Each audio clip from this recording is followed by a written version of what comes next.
दादी जान घर का माहौल देख के काफी ज्यादा परेशान हो चुकी हैं और सख्त फैसला करने पर मजबूर हो चुकी हैं, क्योंकि वो जान चुकी हैं कि मेरी बेचारी मासूम नायाब के साथ इस घर में जुल्म इसी तरीके से होता रहेगा और इसकी जिंदगी इसी तरीके से जीरन होती रहेगी। सो वो कह लेती है और सोच लेती है कि बस ही मुझे अब ये काम तमाम करना है और कुछ ऐसा कर जाना है अपनी बेटी के लिए कि वो अपनी जिंदगी सुकून से गुजार सके। इस पर वो जुनैद को बुलाती है और कहती है कि जुनैद, मेरी बात सुनो। ये बात तुम किसी से भी नहीं करोगे, पहले तो मुझसे वादा करो। इस पर वो कहता है कि दादी जान, वादों की क्या ज़रूरत है, मैं किसी से कोई बात शेयर नहीं करूँगा। लेकिन वो कहती है उसको कि मैं चाहती हूँ कि मैं अपनी दुरे नयाब के लिए कुछ ऐसे इक़दामात करके जाऊँ ताकि उसकी ज़िंदगी सुकून से गुजर सके, क्योंकि मुझे नहीं लगता कि वो इधर सुकून से रह पाएगी। हर तरफ उसको कोई ना कोई तकलीफ ही मिलती रहती है। इतनी बड़ी खुशखबरी के बावजूद भी उसकी ज़िंदगी अजीरन कर रखी है तुम्हारी माँ ने। अरे भाई देखो, उसको समझाओ कि छोड़ दे उसकी जान, अब क्या बचा है बाकी। इस पर जुनैद कहता है कि आप बिल्कुल ठीक कह रही हैं, आप परेशान मत हो, मैं सब कुछ ठीक कर लूँगा। मैं अब इन लोगों को खुद बताऊँगा कि उनकी इज़्ज़त इस घर में क्या है और कैसे करनी है। खैर, आप देखेंगे कि दादी कहती है कि मैं सोच रही हूँ कि अपनी हर चीज़ अपनी बेटी नयाब के हाथ लगा जाऊँ ताकि उसकी यानी कि ज़िंदगी सुकून से हो सके और उस पर कोई भी उँगली ना उठा सके। वो आगे से कहता है कि आप बिल्कुल ठीक कह रही हैं, ये आपका फ़ैसला बिल्कुल दुरुस्त है, मुझे आपके फ़ैसले पे कोई भी एतराज़ नहीं है। लेकिन नायाब कहती है कि दादी जान, आप कैसे ऐसे कह सकती हैं? मुझे कुछ भी नहीं चाहिए, देखिए मैं ऐसा कुछ भी नहीं चाहती, जो लोग जिस चीज़ के हकदार हैं, उनको ही उनका हक मिलना चाहिए। आगे से वो कहती है कि मैं बड़े अच्छे तरीके से जानती हूँ कि इस चीज़ का हकदार कौन है, क्योंकि मैंने भी इन लोगों में बड़ा टाइम गुज़ारा है और मुझे भी इन बातों का बड़े अच्छे तरीके से अंदाज़ा हो चुका है कि ये लोग आखिर क्या चाहते हैं और क्या करना चाह रहे हैं। खैर, आप देखेंगे कि वो कहती है कि तुम परेशान मत हो, मैं अब खुद सँभाल एक लूँगी। काम करना है, यानी कि इससे पक्की पक्की जान छुड़वानी है। वो जमीला बेगम को अपने पास बुलाती है और कहती है कि तुम्हें नयाब के लिए एक छोटा सा काम करना होगा, यानी कि मुंह मांगी रकम तुम्हें दी जाएगी। जिससे जमीला तो पहले घबराने लग जाती है और कहती है कि नहीं जी, अगर घर वालों को इल्म हो गया और ज़रा सी भी बिनक पड़ गई तो मेरा काम खतरे में पड़ सकता है।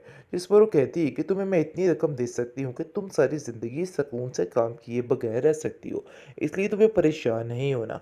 बस इनकी खुशियों में मिलावट करनी है और ये गोलियां बस उसको खिला देनी है ताकि इस लड़की का काम तमाम हो जाए। जिस पर वो कहती है कि काम तो बहुत मुश्किल है और इसके लिए आपको भारी रकम देनी होगी। यानी कि लालच बुरी बला है। वो फिर दोबारा से लालच में आ चुकी है। वो ये नहीं जानती है कि उसका अंजाम क्या हो सकता है। खैर, फिलहाल ज़ाबियार तो काफ़ी खुश है और उसकी खुशी में खलल डालने के लिए निगार और तानिया आ चुकी हैं और फिर मैदान में आकर वो ये बात कर रही हैं कि अब हमें फटाफट इस ज़ाबियार के दिमाग को दुरुस्त करना होगा, क्योंकि जैसे जैसे वक्त गुजर आए ज़ाबियार का दिमाग बहुत ज़्यादा ठीक होता जा रहा है नयाब के बारे में। ये चीज़ उनको बर्दाश्त और हज़म नहीं हो रही, जिसकी वजह से आप देखेंगे कि वो फ़ैसला कर लेती हैं कि काम को फटाफट से ख़त्म करना है। लेकिन दूसरी तरफ दादी जान काफ़ी ज़्यादा खुश है और कहती है कि तुम अपना ख़्याल रखना, क्योंकि मुझे पता है नया आपके तुम टेंशन में सब कुछ भूल जाती हो। लेकिन तुम्हें बस यही कहना चाहती हूँ कि अपने घर में ठीक रहा करो, अपने दिमाग को दुरुस्त रखा करो, क्योंकि ऐसा तुम्हारे लिए ही बेहतर है और किसी की बातों में आके अपना आप ख़राब करने की कोई भी ज़रूरत नहीं है। बस मेरा यही तुमसे वादा है कि तुम्हारे लिए सब कुछ ठीक हो जाएगा, यानी मैं तुमसे वादा करती हूँ और मुझे यकीन है। लेकिन तुम्हें थोड़ी होशियारी और चालाकी से काम लेना होगा, वरना मामलात बहुत ज़्यादा ख़राब हो सकते हैं और काफ़ी ज़्यादा टेंशन हो सकती है। तानिया को नाज़रीन हम जितना चालाक समझ रहे थे, वो उससे 10 हाथ आगे निकल चुकी है।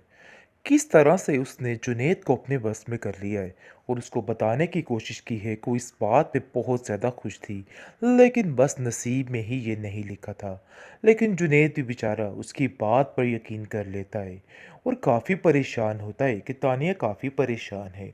लेकिन दूसरी तरफ जी कोई भी खुशी हजम नहीं हो रही बेचारी नयाब की, क्योंकि जैसे ही तानिया उसकी खुशी को देख रही है तो जल जल के बुन रही है और उसका बुरा असर हो रहा है कि आखिर मैं किस तरीके से इस लड़की की इस खुशी को ख़त्म कर दूँ।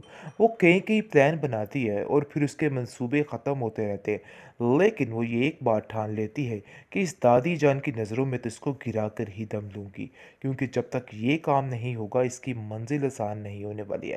खैर, आप देखेंगे कि नेहा को कहती है कि तुम्हारे साथ तुम्हें नहीं लगता कि ज़्यादती हो रही है। बहुत ज़्यादा परेशानी वाली बात है।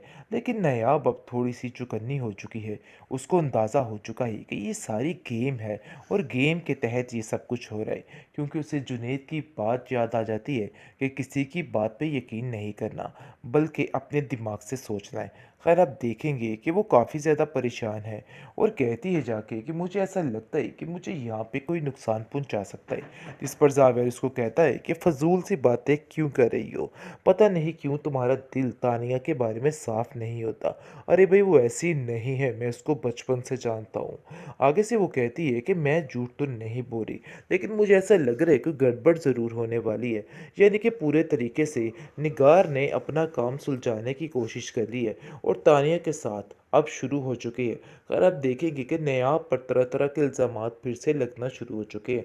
दूसरी तरफ बहुत ज़्यादा देख देख के तानिया कूद रही है और परेशान हो रही है कि आखिर वो क्या करे और क्या ना करे, किस तरीके से इस लड़की का घर बर्बाद करे। इसलिए वो प्लान कर लेती है कि बस अब उसे एक काम करना है, यानी कि इससे पक्की पक्की जान छुड़वानी है। वो जमीला बेगम को अपने पास बुलाती है और कहती है कि तुम्हें नायाब के लिए एक छोटा सा काम करना होगा, यानी कि मुंह मांगी रकम तुम्हें दी जाएगी। जिससे जमीला तो पहले घबराने लग जाती है और कहती है कि नहीं जी, अगर घर वालों को इल्म हो गया और ज़रा सी भी बिनक पड़ गई तो मेरा काम खतरे में पड़ सकता है। जिस पर वो कहती है कि तुम्हें मैं इतनी रकम दे सकती हूँ कि तुम सारी ज़िंदगी सुकून से काम किए बगैर रह सकती हो, इसलिए तुम्हें परेशान नहीं होना। बस इनकी खुशियों में मिलावट करनी है और ये गोलियां बस उसको खिला देनी है ताकि इस लड़की का काम तमाम हो जाए। जिस पर वो कहती है कि काम तो बहुत मुश्किल है और इसके लिए आपको भारी रकम देनी होगी। यानी कि लालच बुरी बला है। वो फिर दोबारा से लालच में आ चुकी है। वो ये नहीं जानती है कि उसका अंजाम क्या हो सकता है। खैर, फिलहाल ज़ावियार तो काफ़ी खुश है और उसकी खुशी में खलल डालने के लिए निगार और तानिया आ चुकी हैं और फिर मैदान में आकर वो ये बात कर रही हैं कि अब हमें फटाफट इस ज़ावियार के दिमाग को दुरुस्त करना होगा, क्योंकि जैसे जैसे वक्त गुजर आए ज़ावियार का दिमाग बहुत ज़्यादा ठीक होता जा रहा है नयाब के बारे में। ये चीज़ उनको बर्दाश्त और हज़म नहीं हो रही, जिसकी वजह से आप देखेंगे कि वो फ़ैसला कर लेती हैं कि काम को फटाफट से ख़त्म करना है। लेकिन दूसरी तरफ दादी जान काफ़ी ज़्यादा खुश है और कहती है कि तुम अपना ख़्याल रखना, क्योंकि मुझे पता है नयाब कि तुम टेंशन में सब कुछ भूल जाती हो, लेकिन तुम्हें बस यही कहना चाहती हूँ कि अपने घर में ठीक रहा करो, अपने दिमाग को दुरुस्त रखा करो, क्योंकि ऐसा तुम्हारे लिए ही बेहतर है और किसी की बातों में आके अपना आप ख़राब करने की कोई भी ज़रूरत नहीं है। बस मेरा यही तुमसे वादा है कि तुम्हारे लिए सब कुछ ठीक हो जाएगा, यानी मैं तुमसे वादा करती हूँ और मुझे यकीन है, लेकिन तुम्हें थोड़ी होशियारी और चालाकी से काम लेना होगा, वरना मामलात बहुत ज़्यादा ख़राब हो सकते हैं और काफ़ी ज़्यादा टेंशन हो सकती है।